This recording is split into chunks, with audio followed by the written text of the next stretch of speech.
itu menurut gue bahwa Indonesia one step mundur. Opini gue pribadi. Oh, lu bingung kenapa masih banyak ya orang nonton hal-hal seperti ini yang 12 jam sehari itu waktu yang bukan main buat ditonton. 12 jaman Ya. gitu ya, menurut lu kayak kok begini gitu, harusnya bisa dipakai begitu maksud Harusnya lu. bisa dipakai untuk hal yang lebih produktif. Karena gue melihat window ini kan orang yang tidak bekerja kan banyak sekali sekarang. Ini kan jumlah pengangguran kita nih meningkat. Iya. Secara negara, by data itu meningkat. Nah ini yang gue khawatirkan dan gue selalu gaungkan. 2030 menurut gue, ini akan lebih sulit nyari kerjanya dari sekarang nih.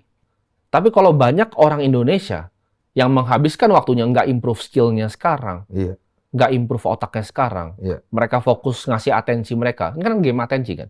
Yang lo mainin di sini, podcast lain itu kan cuma game atensi. Itu game of atensi ya? Betul, karena gini, orang banyak yang bilang content creating misalnya kolaborasi itu positive sum game. Jadi lo untung, gue untung. Itu kan zero sum sebenarnya. Ini banyak yang nggak paham, karena konsepnya adalah waktu.